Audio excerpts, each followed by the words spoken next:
Igitondo cyiza shuti wakunze Mars TV amakuru uyu munsi tugiye kubaha na makuru menshi cyane ndi kumwe na Senama turi ku itariki 24 ukwezi ko no kwa 11 mpamvu zo menshi cyane uko ku munsi w'ejo tugiye tubasha kubagezaho amakuru nkuko bikwiye bwana Senama uri kunyumva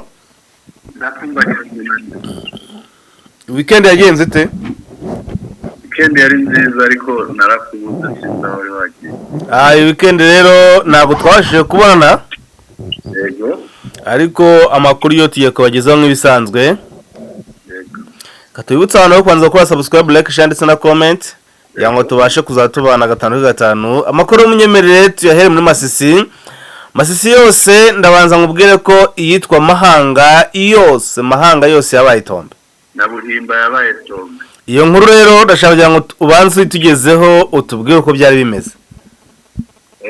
Ko Mahanga yari yaragizwe imbiri ya FDLR Nyatura Maimai bari bose waruzi yari imbiri bari baga bakasabura inka akabari bazijyana bakakora ibyo byose bakajya kwishanya ariko uziko muri cya cyumweru gishize AFCM 23 ikimaze ikora za operation hariya yagiye igarurira uduce ngira ngo duherukana imaze kwigarurira hitwa Kazinga ni kera cyane nawe urakabisha oya ndaje ndimo ndaza rero nurutse inyuma yaza igera hitwa Kariki nayo igeze Kariki nyuma Kariki rero buriya yigaruriye Buhimba Buhimba Mahanga ngira ngo Kibanda yo twari hamwe twarabivuze Mahanga sinzi niba warabonye ukuntu hameze ahantu heza cyane hari imisozi myiza cyane y'inzuri z'inka ariko hari amashuri bari barishe nabi yarenzwe n'ibihuru mari yarishwe amashuri yari yararenzwe n'ibihuru nzi niba warayabonye amashuri meza cyane yarabonye warabonye urabona ko rero Mahanga yari nziza ariko yishwe no kubura ubutegetsi bwa leta nk'uko bajya babivuga ngo autorité de l'État ngubu rero umututu werekeye muri Warikare muri Warikare Kariki akaba ariyo gace ka mbere muri Warikare na FCM 23 yigaruriye muri iyi minsi mbera z'iki cyumweru ngira ngo nibyo nabivugaho ariko ntabwo imirwano yahagaze irakomeje hanyuma nyuma ya Mahanga waruvuze ngo gahunda no kwerekeza Warikare ko niho hasigaye ubu tuvugana no reka mubwire ko hari akandi gace kitwa Mbeshe ko muri Masisi kabaye Tombe yego arwanya mu veto bigaragara kare ka Mbeshe muri segiteri ya Katoyi mu mirwano rero yabaye yo guhashya Duyi kugira ngo barebe ko bakigiza kuremenance Imbeshe muri axe ya Katoyi rero muri segiteri ya Katoyi nyine werekeza mu karere uri kwerekeza mu bice bya Busurungi kubera ko OMVT ikimara gufata Mbeshe abasirikare FARDC n'aba FDL bose bahungira hanga mu karere ka Busurungi ubu mu gitondo cyo 24 mu gitondo cyo 24 Busurungi muri Warikare nyine mu gitondo cyo 24 bari kwerekeza Busurungi bakurikiye Busurungi muri Warikare ni hakuno ya Busurungi ubu rero baramutse bari kubakurikirana aho ngo Busurungi hanyuma tukiri Masisi reka turebe ino operation n'ubundi mbona byahitanye abantu benshi cyane ahangaha muri Kariki ugeze kubikomoza Kariki ngo haguye abantu benshi cyane akavido nawoze mbona abantumira kerekana mahiti za hariya sinzi ne warazibonye narazibonye na Mahanga naho haguye abantu benshi cyane umunyamakuru ati Mahanga dore amafoto y'ukuntu haduye ngo bahaboneye isomo ayo so amafoto ari kugenda agarukwaho nyine mbaho nkoranyambaga bavuga buri ki M23 iri gukora kazi katoroshye cyane mwabira bice kubera ko bari kugenda nyine bongera umuvuduko cyane. Ikindi rero twavuga twamanuka hepfo muri Sud Kivu. Sud Kivu ntabwo umwanya ukatugezaho inkuru wawe uhafite. Kivu ngira ngo derukana bamaze gufata Kirungutwe. Kirungutwe ni axe Mwenga. Ariko hari barakomeje bagera muri za Mufa bagera Kara. Ngira ngo ejo amabombe yarimo avugira ahitwa Kasika. Kasika musangize n'ukuntu byari bimeze Kasika. Hano mfite ifoto ya bombe yaguye muri Kasika. Wumva ukuntu byari bimeze. Wadusanye tukareba. Noneho dukomeza rero hariya Kasika ubu ngubu ni ibicika hariyo ni amasasu ni mu masasu. Ariko noneho tugaruke ku gice cya reka ndayiguha ifoto video. Tugarutse ku gice cya Shabunda. Harafashwe Kimbiri, harafashwe kwa Evari. Ngira ngo wazarendo zagaragaye zihunze zisubiye Shabunda kuri territoire. Abandi basirikare ba FARDC basigaye bagaragaye nabo bahunga bacinyira inzira z'amashyamba, abandi bahungira ahitwa Kimbiri. Hariya rero biravugwa ko mu mirwanire FCM 23 noneho irimo iragenda nta nkomyi. Ntawe uyikoma imbere ko bose barahunze. Bikaba ari uko bimeze hariya. Kugira ngo nta kindi kirenze ibyo ngibyo. Ariko imirwano rero irakomeje. Nguko rero tujye Uvira Sangero by'umwihariko ku mugoroba kwa tariki 22 wazendo basubiranyemo bararwana barasana abo kwa Jeanne Makanaki hamwe nabo kwa Jeanne Kamama barwanye babiri bahise bapfa abandi barakomereka. Ati impamvu no kutumvikana ku buyobozi bwa centre ya Sange muri territoire ya Uvira atubanza wumva ubuhamya uko byabyifashe. Ati rero hano ama video agaragaza yuko abazarendo barasanye ibifu bikavamo amatwi bakayaca. Video warayibonye? Video ndafite niyo ndi gukina wareka tukayumva. Ndebe uko bwa ni video turi kuyikina wareka tukayumva. Yego. Ndikubona hanga rwose. Sangapa. Nguyu yasase guhuzima pe. Wazalendo wanapigana masasi. Wazalendo hapa ndio wanapigana masasi hapa sasa. Soda hapa. Atazalendo bari kurasana. Amakuru yandi ya Sud Kivu umuntu yagarukaho na ayangaya yo muri Mwenga. Mwenga mufeto yasubije inyuma igitero cya coalition ya FARDC n'ingabo z'abarundi mu karere ka Butongo. Igitero rero cyagabwe mu gitondo cyo kwa 23 guharejo aho coalition yashaka kwisubiza akarere ka Butongo nyuma ko bari bakambuwe na mufeto ku tariki 20. Kakarero ka muri axe Kirungutwe muri territoire ya Mwenga ni nyuma yo coalition yakubitiwe Butongo. Ngazo ndetse na FARDC ndetse na FARDC barakubiswe bahongera mu mashyamba yaho bita Ihanga. Adore video yo kuri ingabo z'abarundi na FARDC na wazalendo bari bacanganyikiwe. Banza umva ino video. Jambo ndugu. Jambo bwana mwalimu. Haya, unaitwa nani? Mimi ni Etienne Ngereke, nikiwa msemaji wa wazalendo wa Mwenga Shabunda pia wa Papko. Ndio. Na unapatikana hapa kwenye uwanja mapambano. Kazi inaendeleaje? Yesu ametusaidia, kazi yameendelea salama sababu tuko katika uwanja wa mapambano hii tariki 23 Novemba 2025 kwenye kijiji cha Butongo mkoani mdogo wa Ihanga katika mkoa wa Lwindi. Bwana journalist. Okay. Na resulta ni gani hii siku 2, 3 au 4 mko hapa? Matokeo ni mazuri sababu hata ukiangalia majeshi wetu wamejipanga vizuri. Tuko kwenye uwanja wa mapambano kwa lengo moja, kwa kutetea hili taifa ambalo Mungu ametupea bwana journalist.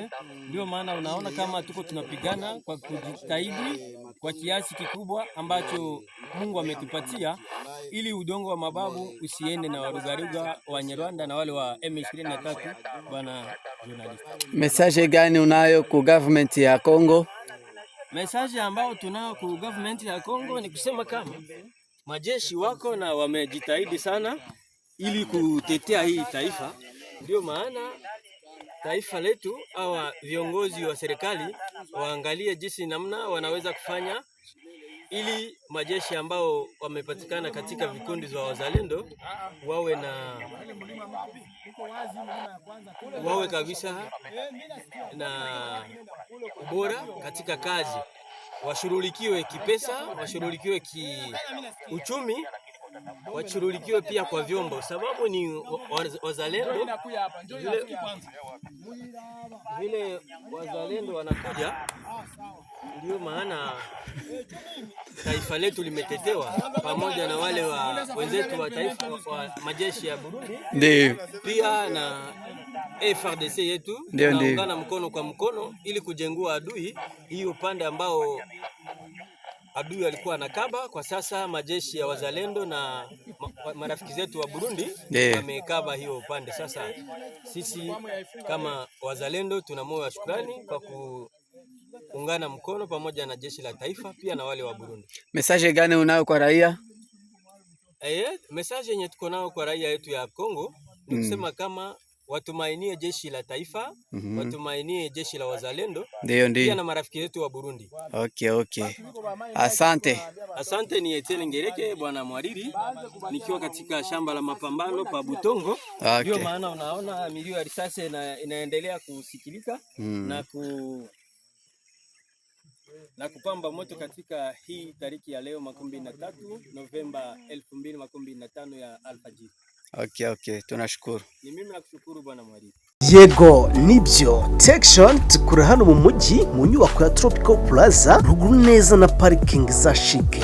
Wawitegeye Kigali Universe, urahasanga ibikoresho byose bikoreshwa mu rugo, muri business ndetse no mu nganda, kuko dufite stock nini. Niyo mpamvu tugurisha mu kiranguzo. Urahasanga amafuru yotsa imigati, amafuru yotsa inyama neza ya originali, amateleviziyo ya originali, imashini zikora ikawa za konjerateri za originali, amafirigo ya originali ndetse n'imashini zivanga ifarini, amagare, air conditioner, imashini zimesa, kwizine za originali, iminzani komera ndetse na safe zo gukoresha mu rugo no muri banke, n'utundi dukoresho twiza twa originali. Business ndetse n'inganda nimutangweyo. Dukorera mu nyubako ya Tropical Plaza mu mujyi wa Kigali ndetse no muri quartier commerciale ahazwi nka Sawasawa, ni ku nyubako ya 4 mu koko kw'iburyo uturutse ku isoko rya Nyarugenge. Ku bundi busobanuro duhamage kuri 0780 90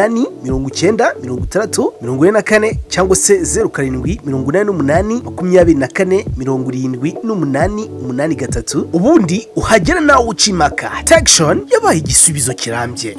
Tukirumvira rero imirwano wazando batangije kuri FARDC mu mujyi rwagati irakomeye cyane. Ni imirwano batangije ku 23 ni mu gihe kandi mu karere ka Ruvungi umuzando yisha abantu 5 akometsa abandi 6 ubwo yabasanze mu rusengero rwa Gatolika Ruvungi muri teritwari ya Uvira. Impamvu ngo nuko abayobozi b'urwo rusengero banze gutanga imisoro ku maturo y'abakristo nka yanjye. Ariko Marisi rero kuri iki kibazo icyo umuntu yakivugaho amakuru arambuye ndayafite. Kwariya ni ahantu mfite imboni. Uyu mugabo ndaje mubwire yitwa Huruma Chobia. Uyu yahoze ari n'umuzamu kuri ya rusengero. Yahoze ari umuzamu kuri ya rusengero, hanyuma noneho aje kwica bamukoreshaga. Hari hari umwana umwe wapfuye w'imyaka hagati ya 18 na 22 w'umukobwa witwa Mande Arifa, akaba akomoka ku Bwegera. Hari bane bakomeretse cyane, akaba n'abandi batakomeretse cyane. Bakomeretse batatu bakomeretse bikabije, babohereza ku cyumweru babajyanye ku bitaro bya Uvira, ibitaro bikuru kurirwayo. Muri abo harimo umudamu umwe, umukobwa ndetse n'umwana w'umuhungu. N'abandi bari barwaye, bari bakomeretse ariko bigaragara ko atari cyane. Rero ni ku rusengero kuri kiliziya ya Sainte Famille de Ruvungi. Niho byabereye. Igitero rero kikaba cyaramaganwe cyane. Igitero cyari gikomeye cyane. Ikindi rero kandi ngo mu mujyi wa Uvira hamenyekanye impamvu nyine yateje n'intambara hagati ya FARDC ndetse n'abazalendo. Nabo nyine ntabwo bari kumvikana kujyanye n'imiyoborere ndetse no kugabana ibyo basahuye. Ripoti ya Sasa Amajyero rero yerekana ko abantu bane aribo bishwe, abandi 14 barakomereka. Muri abo bane rero hapfuye umusirikare wa FARDC, hapfa n'umumotari umwe, hapfa n'abazalendo 2. Naho mu bakomeretse harimo abaturage 9 n'aba FARDC 2 n'abazalendo 3. Bose bari kuvurirwa ku bitaro bya gisirikare bya Uvira. Atuvuga ko byari bimeze muri aya majwi.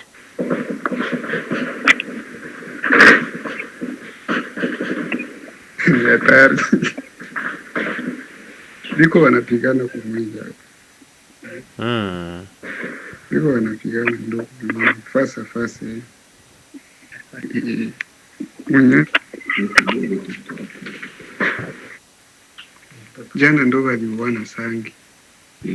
Kukakufa basoda wawili. Leo usubuhi Kamanyola nani Ruvungi. Mara utalala. Ati turaryama gute ko bikomeye. Ninaweza kesha viko hii. Na unasikia wao watu 5 walikufa.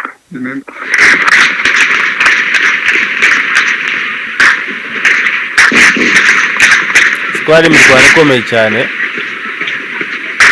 Ngia huko.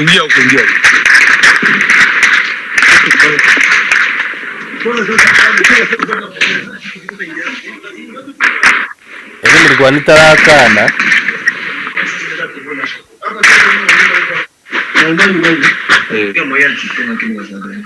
Yari imirwano itarakana ku buryo utakekaga ko bari gusubiranamo gusa. Abaturage benshi bagize ubwo bavuga bateneye mu fetru wa burije, abandi bari mu byishimo, ariko baza gutungurwa no kumva ko ngo ari FARDC na Wazalendo bagikomeje bifu zabo.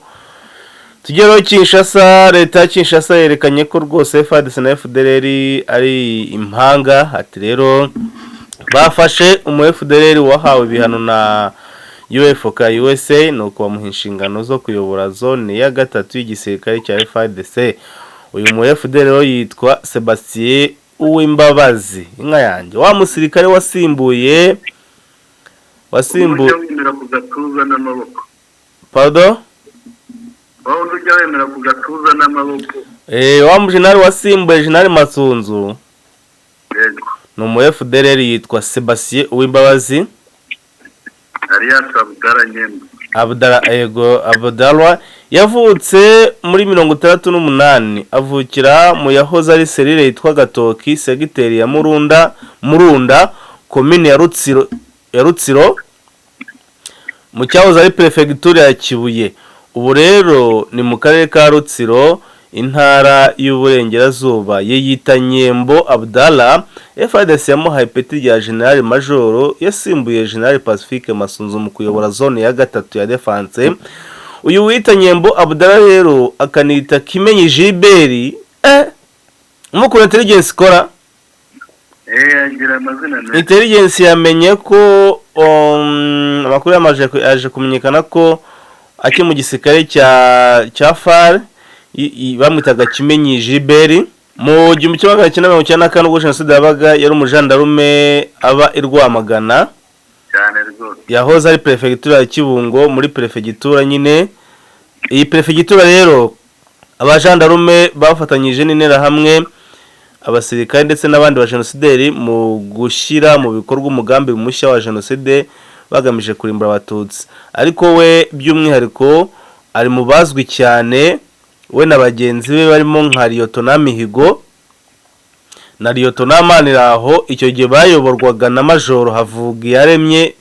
Mihigo na Maniraho ubu baracyari muri FDLR, ariko uyu nguyu leta yaje kumwizera muhakazi.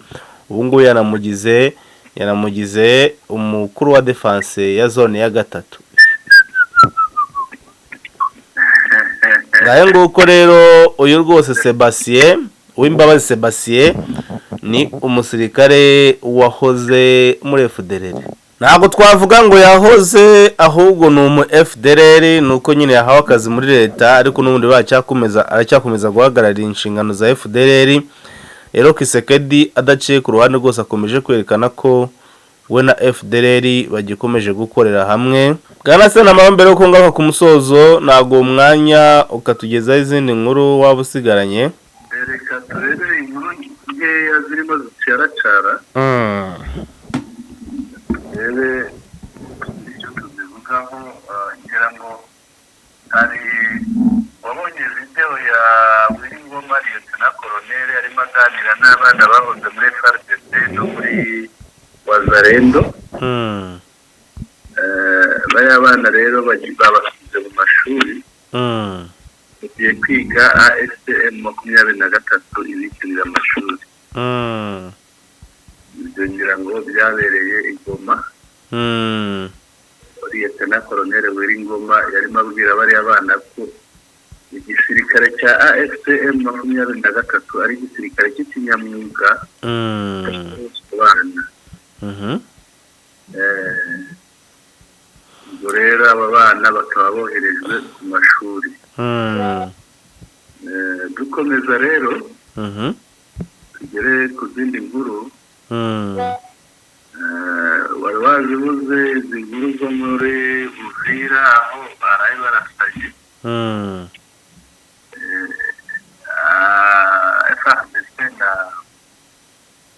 FARDC na Wazalendo. Amakuru ufite abantu buze bakwiye bashobora kuba ari bake ugereranije n'abandi. Kuko abahaguye Marisi bashobora kuba barenga. Unyemerere nshake audio mwumvishe.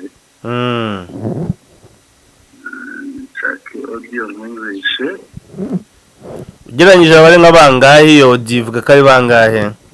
Bashobora bagira mu 10 hafi. Bashobora kuba bagira mu 10. Unyemerere nshake audio.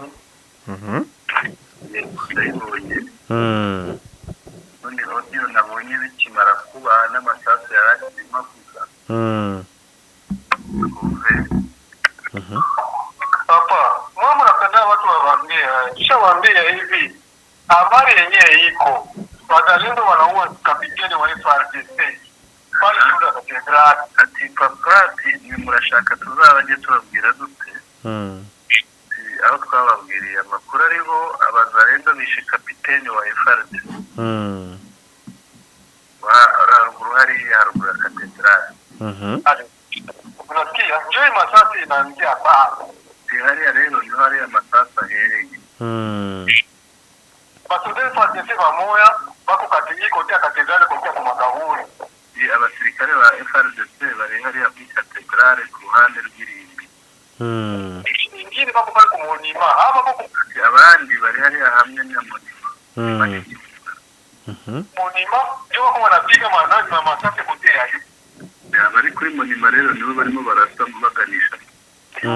Na wapale kuunani kotea makaburi hapa katedrali ndio wanapiga masasi kotea kule. N'abari ruhande rw'amarimbi rero nabo bakarasa nabo berekeza kotea yulu. Na wazalendo nao kule nao wanapiga masasi kotea. N'abazalendo ku ruhande rwabo barimo barasa. Masasi yao wanapiga. FARDC niyo masasu urimo wumva. Masasi yote. FARDC irimo kurasa amasasu mingi pale ku Monima. Mima. Nimeshi kwa Yeye mko mnasikiliza. ndio Mpaka wapi? baturamurikiye. Lakini kisha kitata Ati Uvira ntabwo barabitangaza ariko n'abagera 20 bashobora kuba bapfuye. Ku Hôpital General hariyo abavurirwa bageze kuri 20. Bakomeretse. Ati hariya kuri katedrale ku irembo hamaze gupfa abasirikare ba FARDC 2 n'abazarendo 3. Nibarinze. Yulo pale somo natapanda pale kuende hii parti hapo katedrali usiku na kwa noneho haruguru zamuke usa n'ujya kuri katedrale haruguru yari akayira kinjira katuruka muri Musongo. kisha kufa mtoto mmoja hari umwana umwe amasasu yafashe arapfa. kamata kichwa isasu ryamufashe ku mutwe.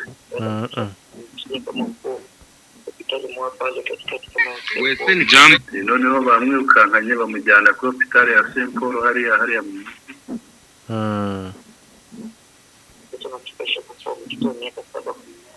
ati umwana w'umuhungu w'imyaka igera muri 7-8 yahageze yamaze gupfa.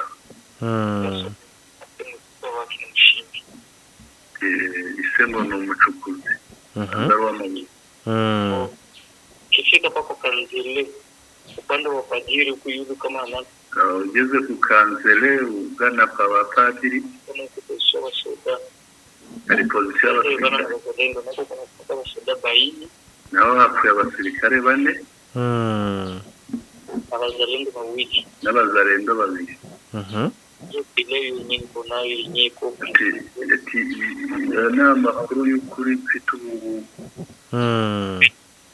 Sasa tunataka mambo shwari. Niko kila siku dunia biko pesa tapenzi biko mufte general. Abaturage abasivile bakomeretse bo bashobora kuba bagera no kuri 20 bari muri Hôpital General ya Uvira. Abazalendo bingi. Kesho ndio tutaje bitunzo. Atezo nibwo uzamenya ibintu neza.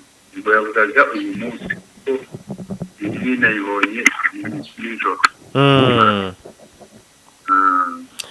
Tugana ku musozo rero dusubire kuri ya nkuru y'amasisi nyine uko nababwiye Masisi Muveto ibyutse ifata agace kitwa Mbeshembeshe abarwanya Muveto bigaragara ka Mbeshembeshe kari muri segiteri ya Katoyi no mirwano yo guhashya hadoyi kugira ngo bakomeze nyine bigizeho minanse. Rero abahunze bahungiye muri Busurungi ni mu gihe kandi muri teritwari ya Warikare Muveto ikomeje kugota ikibuga cy'indege ntoya cya Noto uturutse muri Agise Mahanga Buhimba werekeza Kayirenge naho bita Kimuwa ni muri segiteri ya Waro Wayungu. Atumva video uko imiyobore ya FARDC na Wazalendo bahungiye Kayirenge uko imeze banza wumve. Agezeyo bikoreye udufuka bikoreye biki nuko kuyobora cyangwa se bakigera ngaho warowa bakigera ngaho Kayirenge abantu barahunga. Abantu batangiye kugenda bahunga cyane kubera ko FDLR zari zikimara kuhagera kandi zifite amahane cyane. Naho rero Sire Kivuka bare mu kare ka Gatana Wazalendo bakoze amahano bica abarwayi 9 mu bitaro mu gitero cy'ubucengezero cyagabwe mu ijoro rya tariki 23 mu masaha ya 12 nibwo Wazalendo baturutse muri parike ya Kabuzi Biega nuko binjira ku bitaro bya Chohoboka aho bishira abarwayi 9 ndetse banakomeretsa abarwaza babo 3. Rero ngo nabo bahise nyuma yo gukomereka nabo bahise bapfa kubera ibikomere byari bikomeye cyane. Inzego z'umutekano za Muveto zaje gutabasanga bamaze gusubira mu mashyamba. Dusoza rero tunyarukiye mu yandi makuru. Uwo bita Emmanuel Macron wa France akomeje kwitundira ku kibuga cy'indege cya Goma. Waruzi ko no mu nama G20 yabereye muri South Africa nabwo yongeye kubigarukaho. bigarukaho ategeka y'umuveturu ko rwose igomba gufunga ikibuga cy'indege cya Goma. Nabo bakomeje kwibaza bati impamvu Ubufaransa bushyize imbaraga cyane mu ifungurwa ry'ikibuga cy'indege cya Goma, kugeza n'ubu ntabwo abantu barabona impamvu Ubufaransa bukomeje gushyira imbaraga muri bino bikorwa byo gufunga ikibuga cy'indege cya Goma. Banza wumva uko Emmanuel Macron yabigarutseho. Avec cette conférence humanitaire qui a donné d'abord qui a mobilisé de l'argent dans un plan qui n'était pas financé. On a largement dépassé le milliard d'euros. On était à 1,5 milliard, merci monsieur le ministre précisément. Avant le sommet, on était à 150 millions d'euros. Donc on a fait x10 sur le soutien à l'humanitaire en République démocratique du Congo. C'était une nécessité, il faut qu'on continue d'avancer, la situation est terrible dans tout l'Est et dans les Kivu. Maintenant, on avait aussi posé des points opérationnels comme la réouverture de l'aéroport de Goma, les conditions pour le permettre.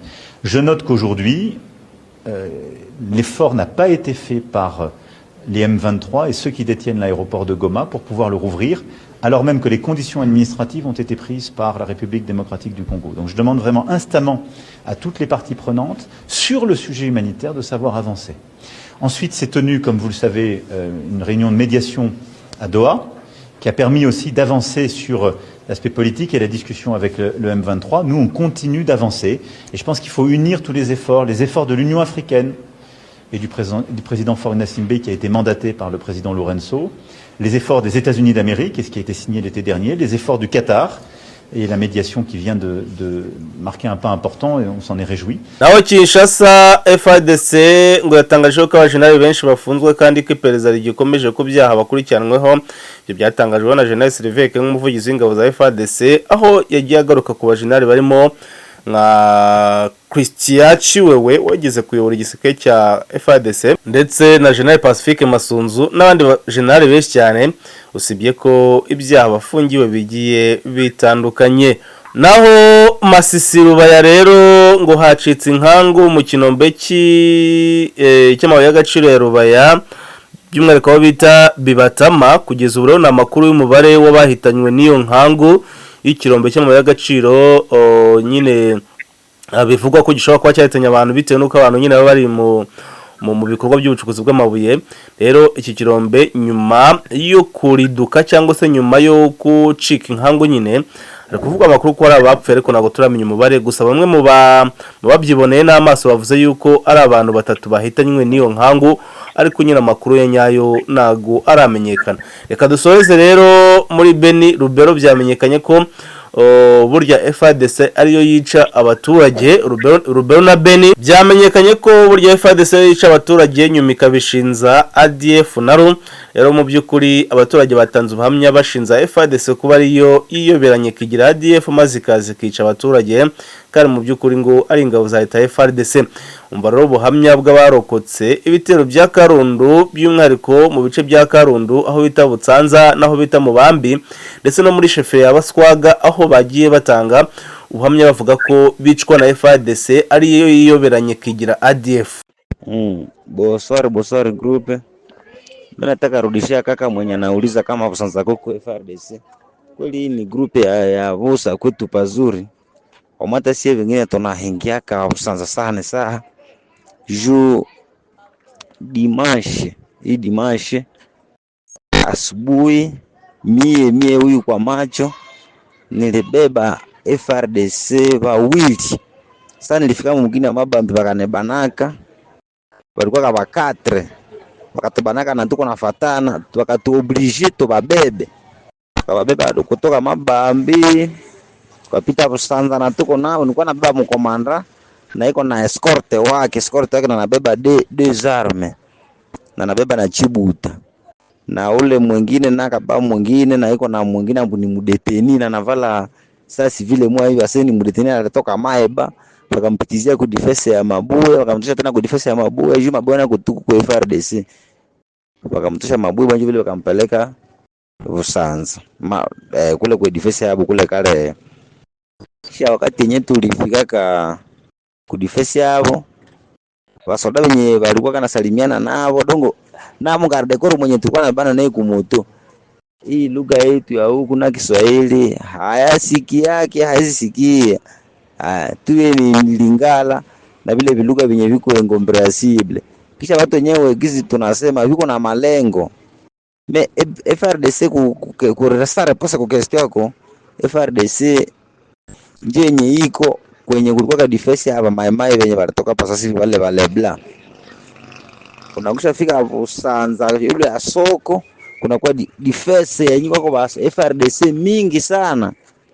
Unaendelea tena mbele kidogo kwenye tole bachaka, unaendelea mbele kidogo unafika kwenye masomo ya Busanza ya kule kale ya Plito, masomo ya kule nyuma unavuka unafika fasi njoo Kituru kule hivi kulikuwa kisomo njoo Huranga karibu na Kitona kwenye kulikuwa ka vingine vya maimai.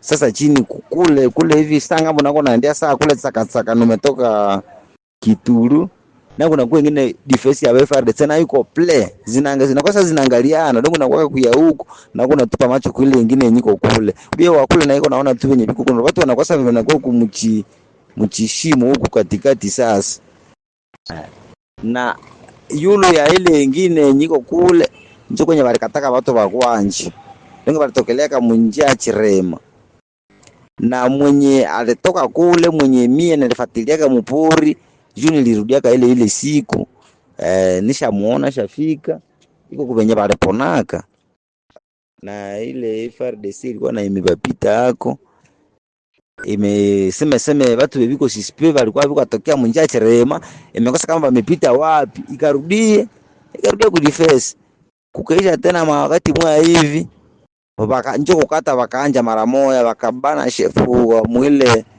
katikati ya madefense mbili ule kwanza walifuata muchinja na mwingine sasa walimaliza kuchinja wale wakakuja piti wasa kwenye mashamba yetu karibu na masomo sasa donc katikati ya madefense mbili wakatraverser sasa wapi boku makoteza Kalondo ndio vile walienda ingelea huko kwenye walienda chinja tena wengine watu na cha kushangaza akosi inaungana ni magrupu mbalimbali tu ne bamolelea mimi magrupu mbalimbali ile siku ndio siku yenyewe mara moja walifiki bwa asubuhi plito ndio vile walifika tsaka wakaita wanaume kiwa kuye wasikilize maneno wakawa explique kiba ishi navo bie donge hakuna chenye hajitaendeka kile kitu kitakuwa sawa. Sasa wanaume walikuwa nasikiza ile meeting wakasikia kukatokea ingine group mara moja na kwanza wakatakata na wenyewe walijisove ndio wenyewe walitraire juu hakupata wakusake mwenye tena jisove haikuwa mmoja juu watu ilikuwa kama meeting ya watu nyingi na ilikuwa namna 60 personnes ou plus 60 personnes ou plus yenye ilijisove mais le reste vote ma 60 de personnes vote walichinjiwa pale na hii saa mtu hawezi kuhakikisha kia yeye alifika tsaka ana maiti zile zote zishaishi hayo hapana wakurusha viko naenda hayo walienda hayo walipima jitupa hayo wakapima tosha zimwaze moya mezi nyingine na hii na hii saa zingali mpori donc bila iko naongezeka jour donc bila presi yenye watu walikufa kule Busanza polisi wale babuko ha donc katikati ya winga na Kalondo bakule Muhangi unakosa kama ndio fika tena na mabona muna gani na wiko nda watu na 6 persone kule munjia Kasiro donc ndio vile unaona kini madefense nyiziko huko tuize ziko kwa metre wenye tu wanakuiaga kwa kingine kidogo tu wanaanjana na operation na ndio vile watu washa kuwa na washiwashi na mashaka juu kifika mwingine baba mbisa hamuna population meba FRDC kubenye ba mwa benye biko na kuwa na roho ya kusema ati nijitupe naenda leta tabla ngiti biko na FRDC iko mutere wanabaona ko tu hivi na wanabaogopa juu na wanajua ki FRDC nyewe sana sasa mweneza bageuka ile watu washaogopa mamigine maana maboya chevua mabambi kwa Busanza useseni kwa kule hawezi ona batana na kuku ya moto tu mtu watu walikuwa na sove mwili tiki kwenda kule Makalondo kula kuna watu historia ya mkatani nyingine para ya vita yenye ilikuwa nakuwa haya FRDC ilifukuzaka ba maimai ilikuwa na lengo hapo tunjo ile yote basha bana objectif yao tulisemaka tu tukiza mifukuza ba maimai biko kumulima biko walikuwa tu proteger sasa tena wakataka tokea kule mamae ba mabutumbe kumisho tu walikuwa nakazanisha wafukuze na mwenye kwa na commandement siku ya FARDC mwile eneo tu yeye ndio mwenye kama gouvernement tunachomanaka ngombe ndio mwenye naweza fuatilia c'est pour quoi le reste tu kila mtu kamata kisu kunyiko ukiona kitu wanataka kuua ukiweza kuua mtu mmoja tu unamuua tu tukona lala na tunajua ile maprincipe mama mtoto wangu useme wewe njuli kwaka na mama ulikuwa kanaona movement ya mama gizi mama walemuoa mulikuwa kana ilimoya ulikuwa kana namna gani pima explique kwanja hii audio tunataka ituma mu groupe provike va vitie fazi moya mu nani sasa tulikuwa na tuko natembea polepole wakatokea manjia mbili sawa tokea manjia mbili nikaangalia nyuma nikasema niseme ile ni ADF imetufika nikaambia mama niseme mama tunakufa tukimbie sasa niambia mama niseme tunakufa tukimbie mama akashindwa kukimbia akasikia tasio wakamnasa kumkono na niko na baona wakamwambia baseme mama unatupeleka Bwenga apre pale mimi nikakimbia kwa parcelle ya yulu wakanikuta sasa nikutaka wakatusalimia baseme za saizi mganga akasema salama nikaangalia munyali tusalimia na ni msodana nishamshonia teniku atelier Kalundu aseme na ni msoda wa Busanza alikuwa ku defense ya nini ya Kalundu ya Busi bashaba mishia Busanza kisha ule msoda aliniambia kaneno moja aseme hata nilipa kuzabo za gouvernement kunilipa yangu ni hame Kalundu abo batanja kazi jo vile sasa mimi nilimuonaka mwile busiku nikaona ke tumekufa njo alinipaka nguvu ya kukimbia nikisha muangalia njo kwenye nilikimbiliaka mimi nilionaka tu ni basoda ba Busanza après cela balipitaka na basha zitosha ko vitu bakisema baseme banatoka wapi Wingame na sie njo bametoka kutuua walipitaka kusaa ngapi ilikuwa kama saa ngapi sasa nyeme ule wanaka na viko mwili asubuhi ilikuwa kama saa ngapi na mko na baona ilikuwa 6h ke na biko napita mimi na bameua gisi banataka bakapita ngonji ku 6h na senye bale waka mama wewe useme ulikimbiaka vale muwaka na ushafika mbali ubia ulionaka mvumana biko naoa mama nilikuwa nishafika mbali kidogo mimi nilionaka tu gisi nikwe tu karibu nisikilize kama wataenda naye mpaka wapi kisha sasa nilionaka vile bakaambia mama apige magoti abakamuza basi mama umechoka ati nimechoka basi ninachoka sana bakaambia baseme apige magoti ndio mama kalalamika aseme mtoto wangu mimi nakufa Mungu amsamee ampokee mfalme wake wa mbinguni akasema bamhurumie waache kumuua wakampiga marto trofa nikasikia gizi marto inalia mamangu akanyamaza wakapiga mangoma igalo na ngoma ya kabambi wakaimba mu mabudu abo za ba mizilma kulikuwa bakuvala marobe za blash aya bo unasema walipigaka hegalo sasa senyole baonaka mwili asubuhi na hele hegalo ole baonaka nahyo ubiejuna mie nilipataka deja ile fogizo na explique pale nilipataka bakuniambia ke basuda walipita asubuhi sana balikosa kama wanatoka kupaturiwa timu ile siku tu ile evenement ilipitikanaka sasa senyole baonaka mwili asubuhi ole baonaka na nini na wanabeba namna gani sana ndio baonaka balikuwa na wengine bashatia hegalo mamalete na wengine wanabeba tu hivi mikono na habajani na biko sababu wenyewe balikuwa na bamu maesasi make movement nyoro ulionaka busiku ulionaka tu na mwile asubuhi mwile asubuhi nilionaka tu vyote gisi balikuwaka nikakostateke bali tunjo balifaa kazi na hali yabu ikaonekana tu pale nilisikia mbele ulisema alikuambia kae hata repa longolo nyule mshonea marepo yake anakusaidia uhame dongi alikuibiaka kusekre yabwe wewe uhame na rose nyule baonaka na viko na babana dejo kifata kumbuka kile chali kuambia nikafata kumbuka njoo tu ni hali nyeiko Busanza tu njoo kwenye kuko shida njoo kwenye kuko shina yabo juna kila busiku anapigaka ngoma na ile ngoma njoo nyewe alipigiaka kumaiti ya mamangu make tuseme balifaka sambula kwenda pita kule umakitulu ya kwenda pita kule muvantsakatsaka donge baligawanya naka ilikuwa de groupe basi pole mama pole kabisa Bwana Sena Marero ngira ngo audio barayiyumviye reka rero dusoze tugane ku musozo makuru yacu tubashimira cyane kwa mwemeye kubana natwe. Bwana Seramaka mushimire nawe. urakoze cyane Marisi, barakoze ba Marisi, ariko bakunze ba Marisi, ariko ntibibagirwe gukanda subscribe, inde share, bakande like, imyandike banandike, buryo biba byiza y'abantu n'uburyo bwiza bwo kuganira cyane rwose, comment bikenewe cyane. Yego, akoze cyane rero mugira amahoro y'Imana, icyumweru gishyashya cyiza, reka tubifuriza kuzakigira amahoro n'umugisha, munakomeza kugana mu minsi mikuru.